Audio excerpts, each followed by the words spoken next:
There you go. All right, Pat, make sure you cut that off. It was so beautiful. Yeah. I have Ernie Lister here, and we started with this beautiful prayer that was for us, not for you. But thank you for just, Oh, yeah. of course. Thank you for the prayer, and thank you just for coming in and doing this. You know, this is what I love about having my own studio and having a podcast. When somebody comes in that is important, you are important as a silversmith and as a person of your nation. And to be able to spend a little time, and you started going off. We were talking about people that you trained under. I was like, God, do you have an hour? And so, where is home for you, Ernie? Home for me right now is in Prescott. Okay. I have a gallery on Whiskey Row, and so I spend a lot of my time wheeling and dealing in there, but most of all, just sitting there hammering out pieces that I'm working on, either for the up-and-coming shows. Usually I'm allowed to attend the one in Santa Fe and down at the Heard Museum. But other than that, I'm always out looking for stuff and squirreling back precious stones and items that I could use for other pieces. So, yep, right now, Prescott, Arizona is where I reside. And so you're looking for old pieces too, right? I do, yeah, and I am. But, it's more than just that it's old. Because there are a lot of people who bring things in and say, this is old Indian pawn. I go, no, that's new jewelry pawned by old Indians. That's not the stuff. That's right. So that I run into quite a bit. But for me, my focus is always on rare turquoise. Yeah. Can this be found? Is a mine closed? How long has it been closed? Yeah. And those are the things for me that I use as a requisite chart that I will check off as I'm going. Yeah, and how did you become an expert in old turquoise? Because that's being a silversmith and then learning about old turquoise and old turquoise mine. Those are two different skill sets. Well, it can be as complicated as a shepherd walking into corral. He knows which one is which is which is which. Right. Is that I live in the stuff. I don't check out at closing time, but because I'm surrounded with it, like you are, you know, we bathe in the stuff. We see the stuff.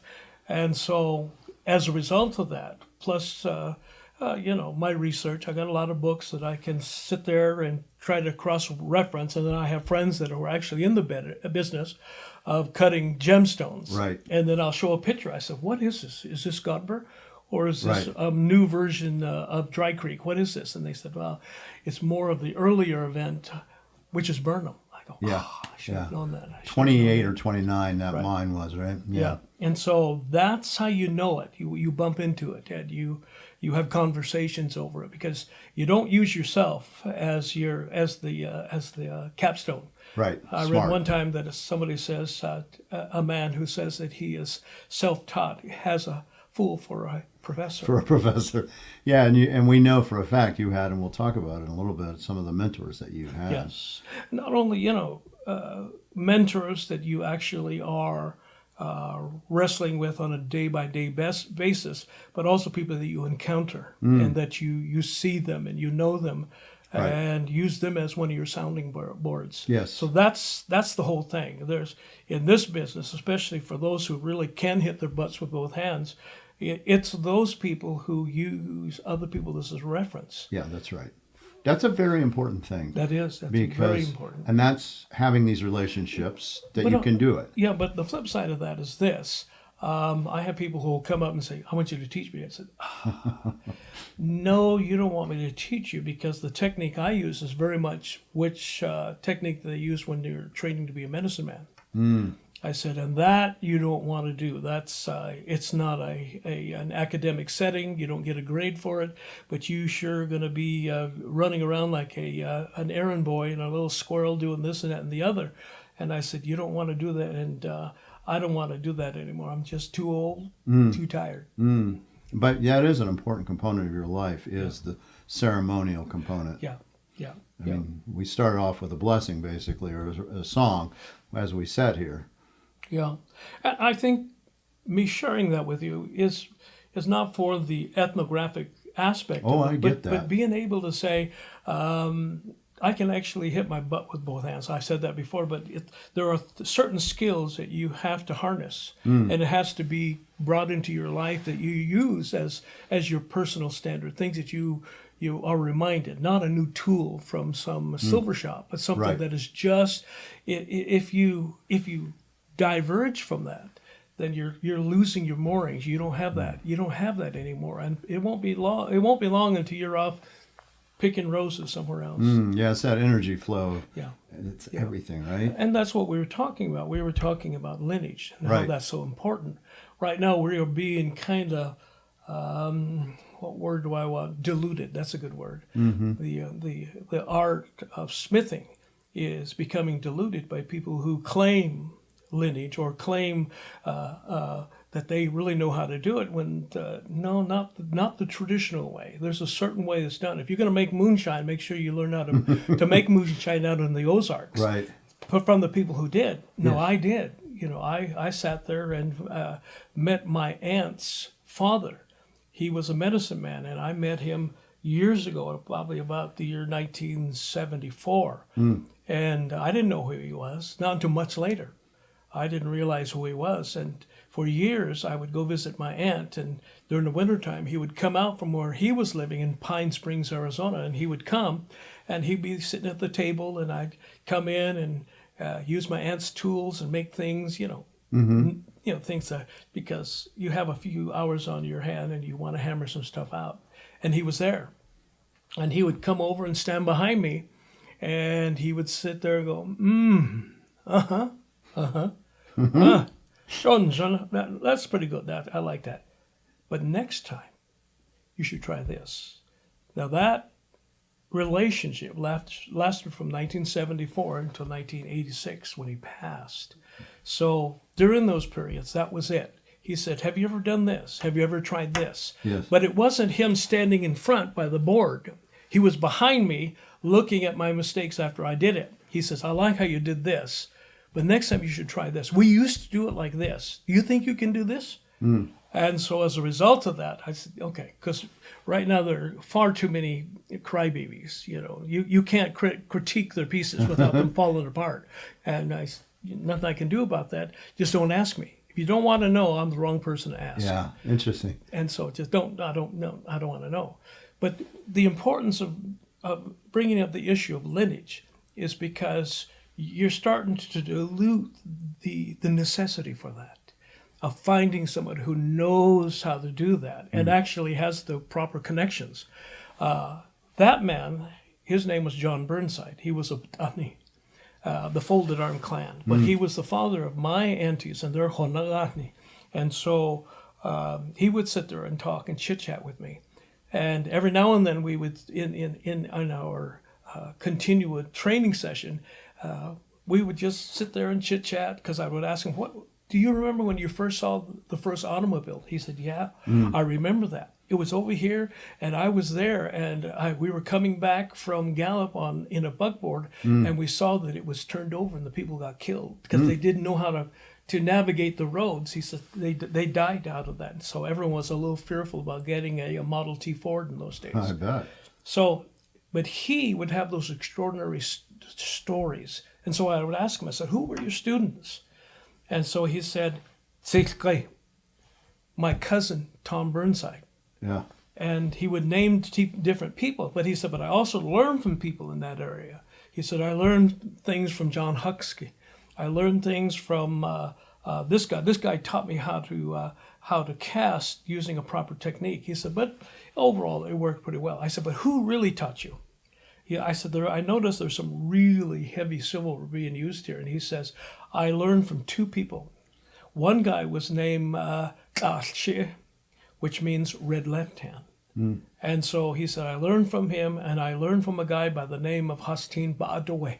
He said, those guys, then now to get a proper picture of that. So in the 20s and 30s, he was already in being able to do some proper hammering. But his teachers were carryover from 1880, 1890s, and they were still producing, and he learned from them. Yeah. So from that lineage, which we consider being the first phase, the first phase creators of jewelry, right? He was the one that he learned from them. And so he says, yeah, you did this right. You did this right. Yeah. This is perfect. This is going to work. He said, he would nod his head, goes, right on. So that relationship continued on, and then later in life he started getting sick and started to have different medical issues, and I saw him less and less. However, at the very end of his days, I remember when I went to go visit him, he was staying at his niece's house up in Pine Springs. And so he said, I'm going to sing a song for you. And his voice was very weak and very starting to become quite faint. But that was it.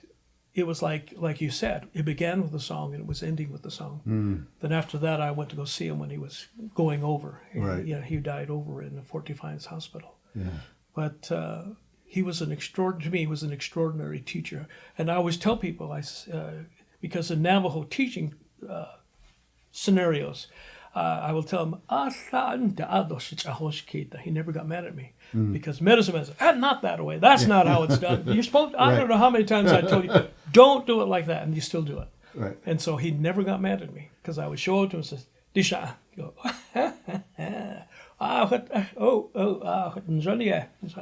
next time, do it like this though. Yeah. And so it was an interesting teaching. And was he a medicine man as well? He was. He sang Blessing Way, but he was really well known for singing Flint Way. And Flint Way is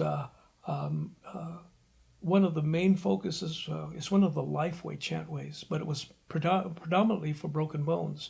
But he knew that he would bring his deer toe rattles and he would shake them. Right. He would sing for me, and I'd sit there and listen. He says, you should try to sing with me. He says, even if you don't know, just make it up as you go. He said, eventually it's going to become clear to you. That same technique when he was teaching me jewelry, he was doing the same thing. But eventually I did learn tons of songs from him, prayers from him. And he was a good soul. And if you pass those on to other people too? You know, it's an interesting thing about Navajo concepts. Is if it's meant to be, you're going to be the one starving after it like a rabid dog or something. You're looking for it. You're making your connections. But if you're under there in a basic schoolhouse setting, it's not happening. You're not going to learn it. You have to have the calling. You got to have more than just a calling. It's calling. It makes it more religious, and you don't want to do that. You want an inclination. You have an inclination. People who are have an inclination to be certain things. A connection. Like an army man. I want to be an army man. I want to be a doctor. I want to be this. There's an inclination, and eventually, with the help of people that you start to get there. So that has happily been my history of people that I'm able to be in contact with, relatives and people that I knew back in the day. I was able to sit down and chit-chat with them and watch them and see how they did what they did. And as a result of, I was able to glean off a lot of good techniques. And have people gleaned from you that have the inclination? Copycatting is a different thing. Like I said, in an age where people who aren't full-blood Navajo, who have no lineage, and are producing things just because they learned from somebody who wasn't native. Right. And whose last name should be more like somebody who's making moonshine than for somebody who actually is of the people. A Navajo. Yeah. Are you a Navajo? Oh no, but my disclaimer is that I didn't just make it up. I learned from somebody else. But okay, sipping tea in Boston doesn't qualify you as a traditional Smith. Yeah. Being where I've been, and my teacher where he's been, and his teacher where he's been. Yeah. It's that quality of essence, the spiritual aspect of it, without getting nuts. There has to be a quality there. There has to be an essence. When I pick up a piece and it's just, I can see that was just for production. Yeah. But there are pieces I pick up and go, yowza. Yeah. Yeah, that's what I mean. Yeah. You have pieces just like that where you're just like, oh, son of a gun. Yeah, call me. Yeah, there's pay dirt here. I love this thing. Yeah. That's what occurs a bit. So when I'm working with people, like you said, who come and want to know information, it's not free, baby. Yeah. I'm easy, but not cheap, and nice always costs extra. My father, he was in World War II, and they were coming off the reservation. And he was in his late teens when he signed up for the armed forces in World War II. But when he showed up, he didn't have a name. So he says, what do they call you? He says, Asambatsu, the woman with curly hair. I'm her grandson. Mm. But you can't say your war name, so he didn't give them that. He gave them what they called him. Yes. So he went. He was pulled into Fort Bliss, Texas, and he said, "I think my last name is Bliss." And so his co-buddies, they said, "Oh, hell no, we're not going there. We're not doing it like that." And so they said, "You should make your name Lister." So he became Earl Lister. The first one, he says, "Okay, that sounds pretty good." He goes back to the res, Yeah. and he says, "Listen, this is what happened to me." Then they said they needed a name. So he said, "Well, what did they tell you?" Lister. So half of us became Lestr, and the ones who were closer to him, they're still spelling their name Listr. Yeah, because I've seen those two different Yeah. signatures of Yeah, Lister. yeah. And that was the break. That was the break, Oh, that's so according to interesting. him. Yeah. Everyone's going to have their story, but that was his story. Yeah. And so I'm second generation of that. So people will say, "Oh, well, how?" I said, "My dad made it up." Yeah, that's so interesting. And then, how was the war for him? Was he doing any of the code He talking? never spoke about it until my daughter was in mid school. She said, I have to write a paper about Grandpa.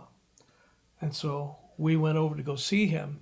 And so by then he was starting to lose his hearing. So I was yelling at him and go, this is what she wants. She wants you to share a story with him. And so the first time ever, he started talking about it. Mm. And so she said, "Were you a code talker?" And he kind of chuckled. He says, "We were told never to speak about that, ever." Mm. He said, "And anyways, we just spoke Navajo." He said, "I'd never understood what the big deal was." He said, "I don't know." He said, "Those people that got training, they just kind of made up words for tanks, etc., and so Right. forth. But we all spoke Navajo, so we knew what's going on." He said, I was sent to the Asian frontier, the theater Yes. of war, we were fighting Japanese. And he said, we were in the jungles of New Guinea, and the army forgot about us. Mm. He said, so we were living back in the jungle, and then eventually they found us and they took us out. Mm. And so she said, "What?" And he said, "Yeah, I did fight. I did fight." And then she said, "Well, what thing do you remember more than anything else in the war?" And he said, "Balloons." And she goes, "I don't know what you mean," because we're translating. Right. He said, "Balloons." He said, "What does he mean by that?" He said, "When I was in the jungles of New Guinea, I got malaria. Mm. So they took me to Panama. And there were all these Zeppelin balloons at night. Wow. With the big searchlights, Yeah. and coming from Indian country. We didn't see anything. You saw your horse, Yes. you saw your hogan. Yeah, it's black. And black. And here was night after night, a night show. Las Vegas on the canal. And so that was the impact. And of course, coming back, he suffered from the same depression and stuff, and alcoholism, as many deaths that returned back from war. Yeah. But yeah, it was a wild day. And he would tell me, and now again, these are just, they're telling us oral tradition and history. Yes. And I said, "Did you ever work silver?" He goes, "Yeah. When we used to use a spoke of a wagon wheel to shape our bracelets with." I said, okay. All right, that makes sense. And then I said, "Well, who'd you work with?" He said, "My cousin." I said, "Who's your cousin?" And he said, it wasn't Kenneth Begay. It was another well-known artist. He's in the Arizona highway. They're holding these big old plates, silver plates. Mark like that. T. or? No, it's in one of those big books. Okay, but not Kenneth. I might not been Because he did those big silver platters. It might have been him, because he said I worked with him. Yeah, he bet it was. And so I said, "Well, what did you use for soldering?" He goes, he said, in the old days there was a brake fluid called Bardol. Yeah. He said when it got used, we would solder a copper tube from it. We would put white gas in there, and we would sit there going. Oh my gosh. He said that's how we soldered. There'd be a pan of hot coals. Yeah. And that's how we soldered.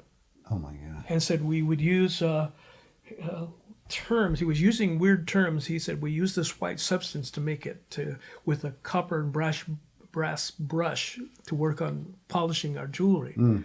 I said, well, and then I would ask him, so what did you use for solder? He said, brass. He said, we make chips of it and then heat it up with our flux. my mind's not coming up with the term he used. Some type of assault. Mm-hmm. He because that was the term he kept using. It was like a salt-based, sodium-based something. And he said, and that's what we would do. He said, we would sit there with our billows. Yeah. With our billows, and we would melt ingot bars, and that's what we did. And that was in the 40s, after the war. Yeah, before and after. Okay.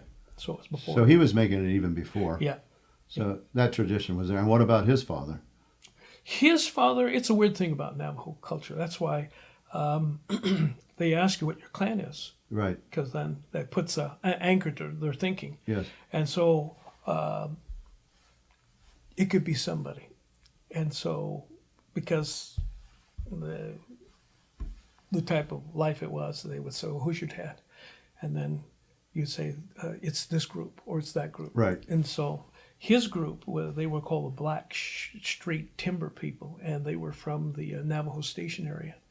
And so his grandma, that he was named after, right, curly, the lady with curly hair, how she entered the picture is that when she was small, they took her to Huelte, to the fort. Mm-hmm. And she stayed there, and on coming back, she carried her baby sister with her. She got back when she was 12 years old. Mm. And so she lived there where my dad grew up. And so when he was born, his mom died when he was still pretty small.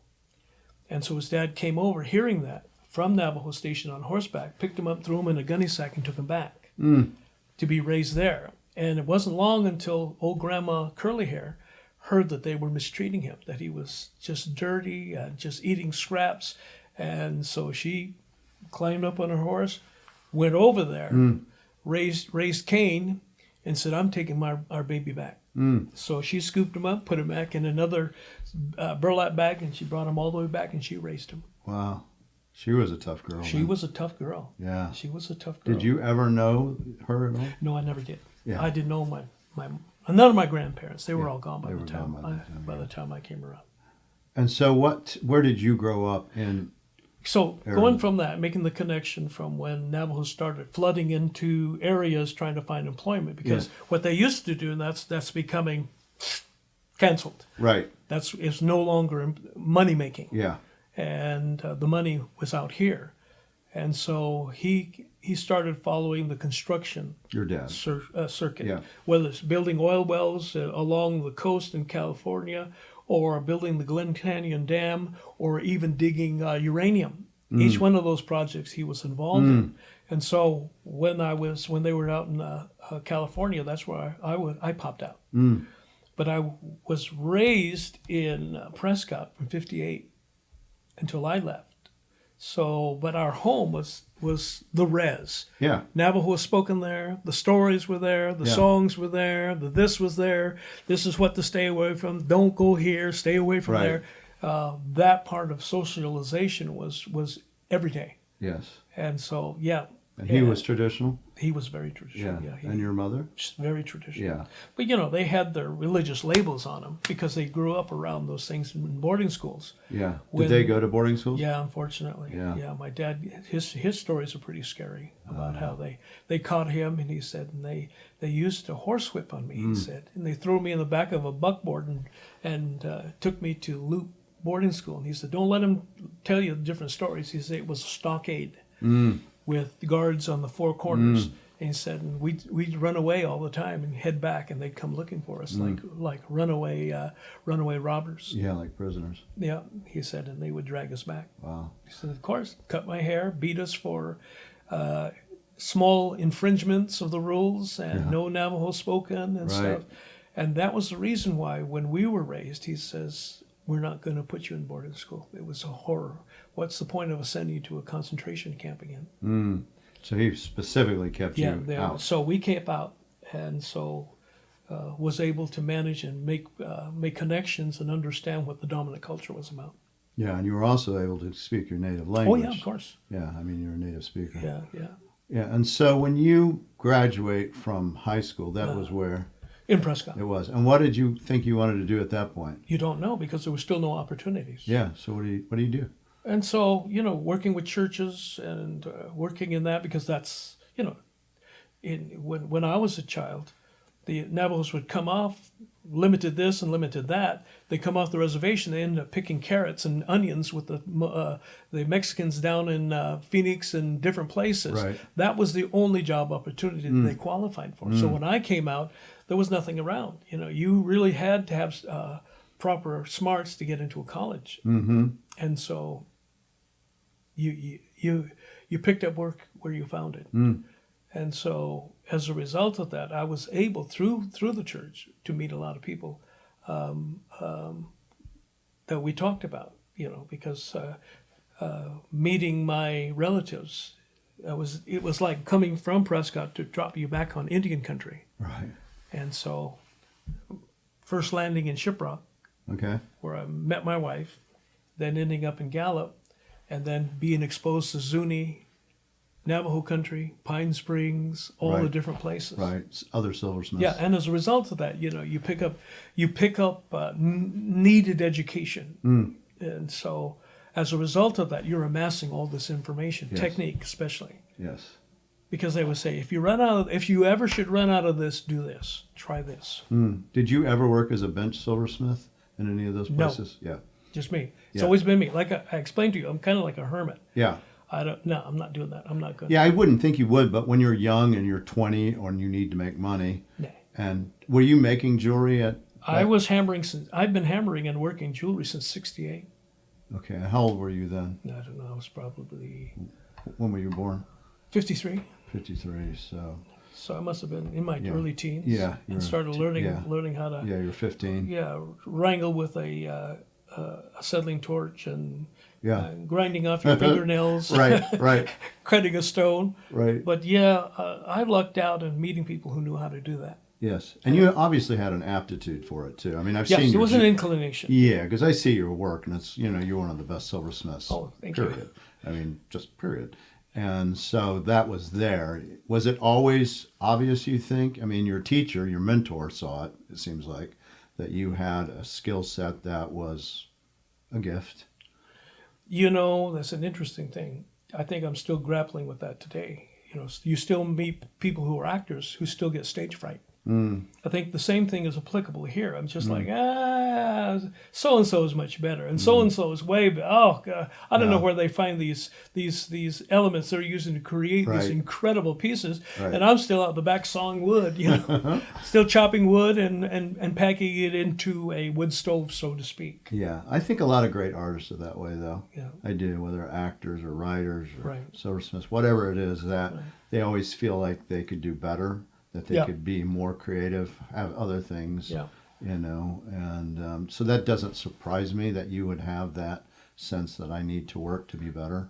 Yeah, every show, every day, every project, I look at it and go, as we say in Navajo, damn. Oh, good. I can use that one. Of course. I guess I learned. I know one I know a Navajo word really well that I can actually pronounce with somebody. That's right. So yeah, I know exactly what you mean. But that's the heartbreak of it. Watching the very energy, the very spirit of Navajo smithing. I'm not talking about fabrication. Yes. A lot of people don't realize there are 3 levels. Level 1 is fabrication, where a lot of people, that's what they do. Right. And they consider themselves smiths, when that's a misnomer. You're not a smith, you're a fabricator. You just solder sheet silver together, slap a stone in it, and sell it for buku dollars. Right. The other group is a caster, who scratch in a mold and pour in hot metal, clean it up, and sell it for millions. The last group is the hardest, and that's the one I do.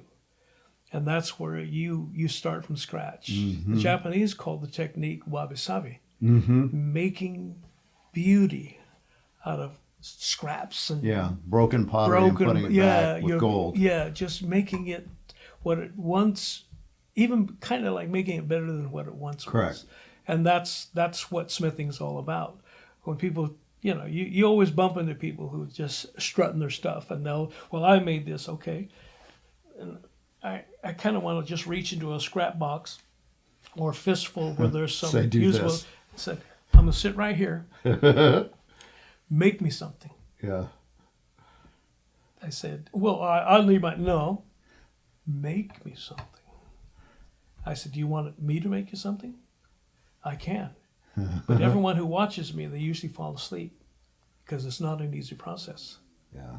Because they're falling off their perches and I'm still sitting there, wide awake, hammering, twisting, Yeah. sculpturing, beveling, working that piece until it finally says, all right, you're finished. And do you know when you start? I know some pieces clearly, but are there pieces that you start and you go, I don't know exactly where this is going, but I'm going to let the metal show me? No, Everything you do is pretty much. Yeah, I mean, because you show me this, and we can show it. This beautiful lander diamond.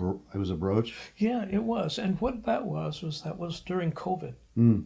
And I had that one diamond forever. And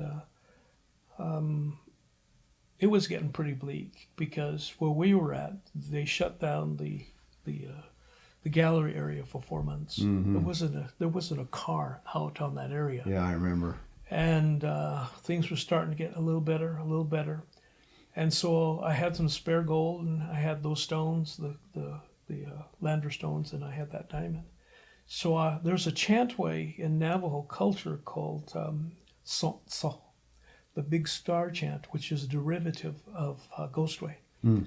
And those Ghostway ceremonies are done as a healing aspect of sorrow, and trying to restore things. And so I think the myth structure is talking about when, after a real dark season, the morning star rises up and gives you a glimmer of hope. So I made that pendant I showed you. Mm-hmm. It's a big star. I can see that for sure. And so that was the creation element of that, where I said, okay, probably no one's going to be able to afford this, but I brewed this up and hammered this up because the diamond element of it with the gemstones and hammering, all that has all been forged and not store-bought anything, nothing cast. It was forged. Yeah, and that percolated in your mind for Yep. It sounds like maybe many years as it sat there. You had the lander stones for a while. Yeah, You had yeah. the diamond for a while. And I think a lot of stuff is that way. There's still things in my junk drawer that I look at every now and then. No. Not yet, right? You're not talking to me. You're not saying anything to me right now. So it does speak to you in a way. It just Yeah, but not in the goofy way. It's No, I get it. Yeah, it's just where you stumble on and go, damn, that would really work well if I did Yeah. this to it. Let's try that out. And it sounds like it kind of required the pandemic for it to be able to bubble up to the surface. Yeah, a lot of you know how it is. There's certain things, you see something and it reminds you of stuff. Mm-hmm. Brings back a memory, probably more heartbreaking than you wanted to. We lost our son to leukemia, and those times it was dark. It was Very dark. really dark, and Yeah. and just those things, they come into where you want to create something that's an element of light and hope. Mm-hmm. And just saying, there, if no one wants to buy it, that's fine. But it was a pinnacle piece. Yeah, I don't know what's on the other side of the mountain. We'll see. Right. But for the moment, we barely got here to the top with all our heartbreak and tears and getting here. And then going through this as a nation, getting here. And then being able to say, okay, let's go from here, because that chantway gives you a time of closure. And saying, okay, let's go on. Forward. Yeah. Yeah, that's amazing. Did that piece find a home? No, not yet. Yeah. Because, I really don't, It's special. I don't open up the overcoat and say, No. check it out. I No, don't it's do waiting it. for the person. It's waiting for the person. Yeah. Well, somebody's going to come in. Maybe they'll find it from this podcast. Oh, that would be hopeful. That would be very nice. We'll put it on the YouTube component so people Yeah. can see it. And if you're out there and you need Right. something that gets you through the next stage, That's true. yeah, Because you keep hearing about people who are making money, and I don't know how they're making it. And so they need something to really put out there and say, okay, this spoke to me. I saw this and it called my name. yeah, But as we discussed before, I think the talent or the abilities that I have is none of my own. It's a result of me meeting people. See, I knew people. I knew Frank Bassett. I knew him. I knew his beautiful family. I know them because their children are still around. I knew his wife Elizabeth. But I knew Sarah Leak. I knew Robert Leak. I knew Pat Kelsey, who was he spoke Zuni like he spoke English. And of course, men like Ernie Vanderwagen, Yeah. down to those old, I knew them all. Yeah. And they would be working on their stations, and I get to do Burnside and just peek over their shoulder Right. every now and then, ask them how they did that. How did you put that together? And they would explain certain techniques, and you hear the recipe, Yes. but when I try it, it doesn't. The souffle doesn't souffle. It just kind of like dies on as soon as it jumps out of the old bucking chute. So it's eventually that you learn. And say, oh, that's what they did. Yeah. That's how they pulled that off.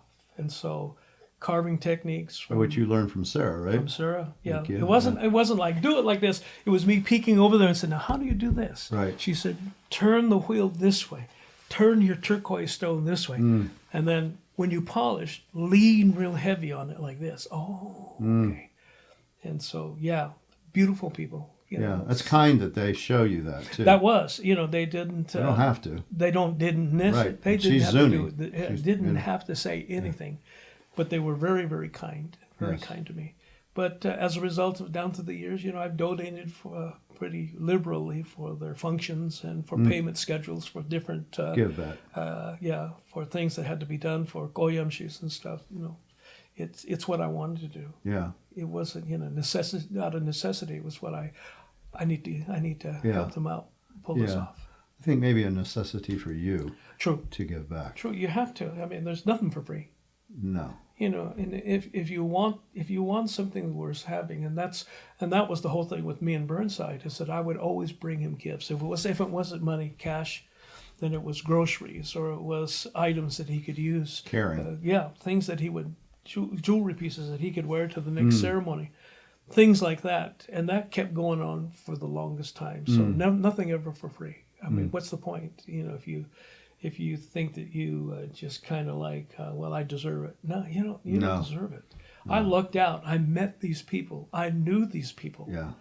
And you gave them time. That's the greatest gift. And they were remarkable souls. Yeah. Remarkable souls. Now you're doing some amazing things in other countries. You've become very well known, and if you want to talk about that, I'd be interested. I was at an auction here recently, about a month and a half ago. I was there, and I saw one of my good customers there, and I sat down and visited with her, and she was kind of quiet. And I go, "It's good to see you again. How have you been? You behaving?" And she didn't say anything. She goes, "They're saying some things about you." Oh, really? I said, I pretty much keep my nose clean. I don't get out much, and you don't see me prancing around in Whiskey Row on the weekends. So Right. what are they saying? And she goes, they say you're a master. I'm like, no. I said, no, that's what they're saying about you. I said, don't believe everything you hear. She goes, that's what they're saying about you. I said, well, thank you, whoever that is. Thank you much. I said, all I do is just stay home and hammer in and continue the vein of instruction that I know. Yeah. And my son is the same way. The guy's a master jeweler. And his influence, of course, are multiples. Yes, including his father. Yeah, when he was a kid, he'd get into trouble, and so they would send him to shop jail. Yeah. Okay. So he learned those things. Yeah. And that's why his son popped up. And after I thought I was done. Right. Your grandson. Yeah, I'm not doing it anymore. And all of a sudden he poked up behind me. He tapped me on the shoulder. Grandma Ernie. Yes, baby. Will you teach me how to be a silversmith? I go, oh, damn. And he's like 7. Yeah, he's 7. He's already completed 2 bracelets. Yeah, that's amazing. I know. And it actually looks decent. Yeah. It doesn't look like something scribbled out with a number 8 crayon. Oh, what's his name? His name is Christopher. Christopher. Christopher David Lister. All right, that'll be a name to remember. Everybody remember that. Christopher David Lister. Guy's a master. But his brother is an incredible artist already. Yes, what's his name? But that's Benjamin Casey. And what kind of art does he do? He's an incredible artist. He's 6. Okay. And so, but right now he's a Ghostbuster. And so we let him live in that world for a while until he pops up. Hours painting. Hours. And do you paint at all? I used to. Yeah. Yeah, I used to. Does not paint everything. Used to carve. Yeah. Yeah, somebody got a hold of me and says, do you know who carved this sculpture? I go, yeah, I did. How come you don't want to do it? pain in the neck. I did 3 of them. I don't want to ever do them again. I said it was a real pain in the neck. Yeah. I don't know how people do this. I said I did it, and that's the end of the story. I said paintings. I used to do a lot of paintings before I really committed myself in just making jewelry. Yeah. And so now you have your own gallery. That's the hotel Trading post, right? Yeah, right on Whiskey Row in the St. Michael's Hotel. Yeah. Yep.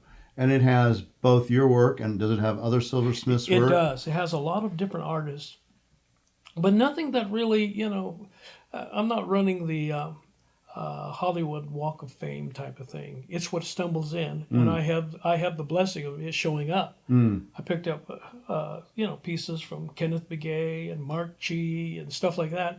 But I have friends who say, if anything ever stumbles in, give me a buzz.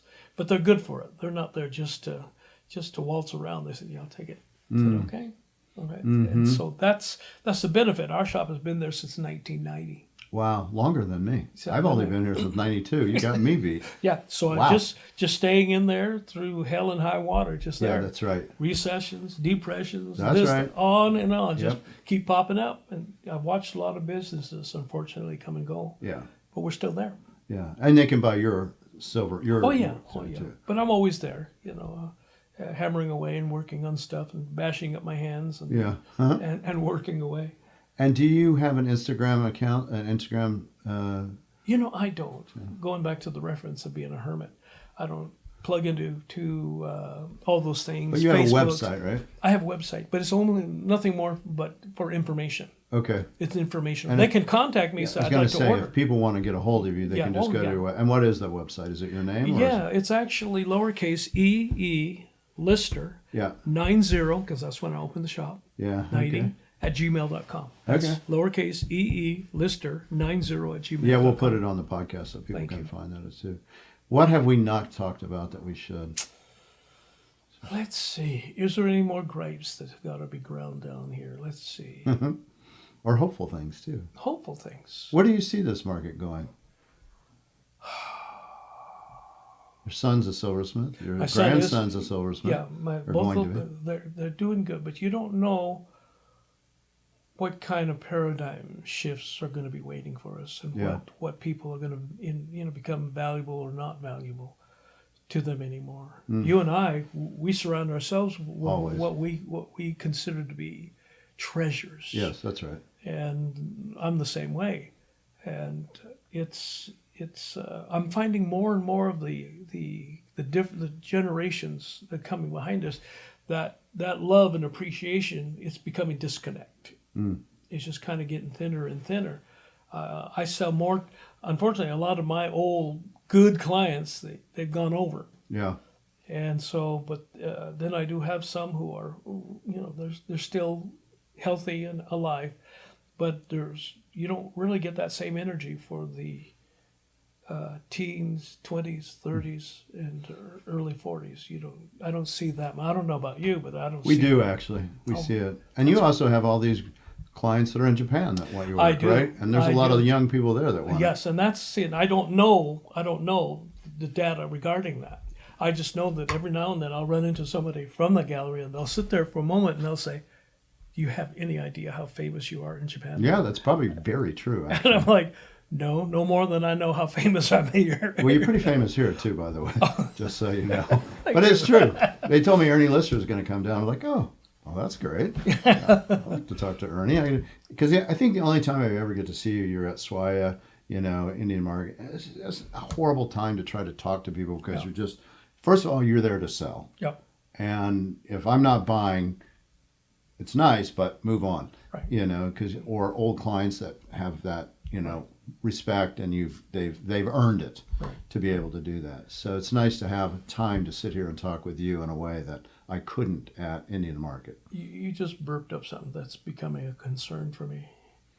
I think with a lot of these high-class shows, I don't know if it's true or not, but personally I'm feeling that a lot of the old guard, the people who really had the connections to the older people, the Frank Bassett's, the John Burnsides and stuff like that they're being supplanted, and kind of like,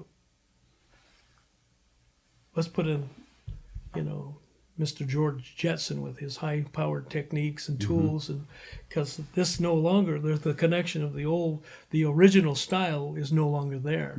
See, they don't want that. They want the classy four-wheel mountain climb. Yeah, something. And so that becomes heartbreaking because I hear not only it hasn't really happened to me yet, and hopefully not, but people that I know, I just, how come you're not getting in? Well, they didn't want me.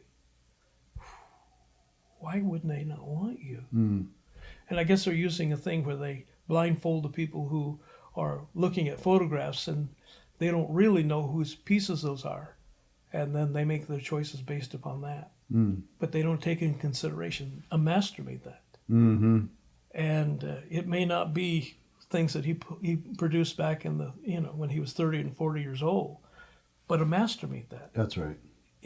Picasso, even as old as he is, that's still a master. You can tell that.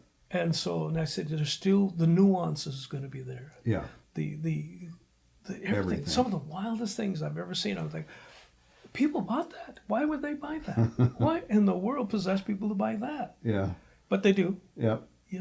I heard of artists who did some crazy things to their pieces and then wheel it out there and want to sell it, and left me speechless. I'm like, wow. So just the heartbreak of no longer, it's not, requirement, it's not the term I want to use, but just the connection again. The connection is that thing. Yeah. Don't you want something to be real? Don't you want something to be, actually have the touchstone quality to it? Don't you want that? And of course, I have to confess that I do have a lot of good collectors, a lot of native collectors who come in and say, Ari, what'd you make? And same Navajo word. Damn, I'm going to have that. Yeah, that's probably the greatest compliment when a native artist or a native person comes in and goes, yes, I want yours. Yeah, and that's been a really, really help because they sneak in after all the humbug is over. Yes. And they'll come in and say, what'd you make? What are you working on? This is what I'm making. Oh. Yeah. What kind of stone is that? This is what that is. Yeah. What's that mean? Then for me to explain it to them, what makes this valuable is this.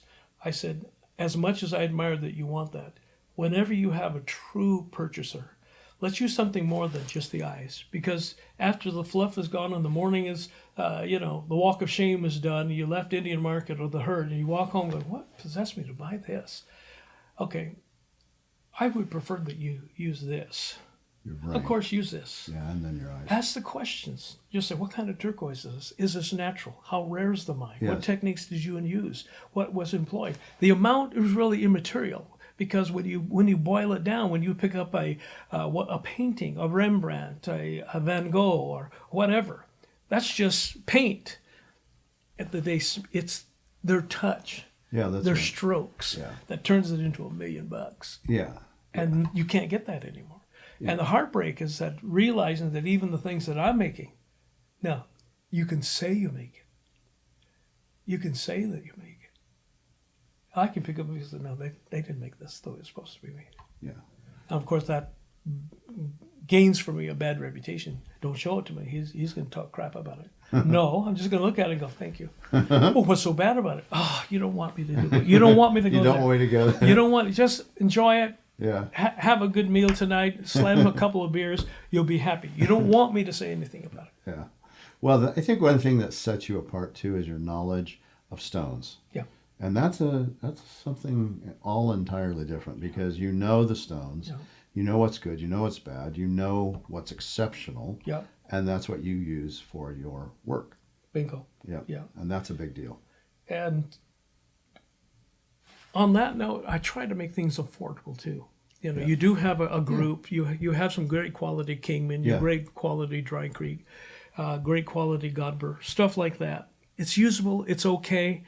But a lot of my great clients, they've become really knowledgeable. And so they've been saving their nickels and dimes to buy a piece of lander if they can find it. Yeah. Because right now that's so orbitable. It's so way out there. Yeah. Good luck trying to find it. And when you find it, you better put your pocketbook where your mouth is. No, it's true. Because that's not going to be cheap. And don't look at it, well, it wasn't made like I wanted to. That's not That's not the issue here. You found the golden tablets here, Bubba. Yeah. Snake Yeah. it. It's a good piece. Yeah. Yeah. Well, having you on was just a delight. It was absolutely a delight for Thank me. you. You know, I'm just so glad I got the opportunity to spend time with you in this forum and not just, running an Indian market when you're busy and I'm busy. True. And I get to hear your philosophy and where you came from and where you're headed, which is just sounds like you've got teaching to do for grandsons, Oh yes. as well as all the things that you're doing internationally, Right. which is a big deal too. Right. Yeah, and I will end it and say, yes, you are a master. Oh, thank you. I've actually said that before about your work. Thank you. I I've called you a appreciate that. master. Yeah, because you are, clearly. I've seen it. I know it. And I know what a master looks like.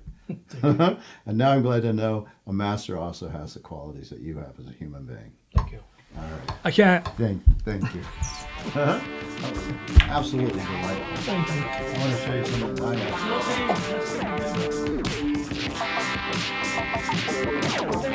mine.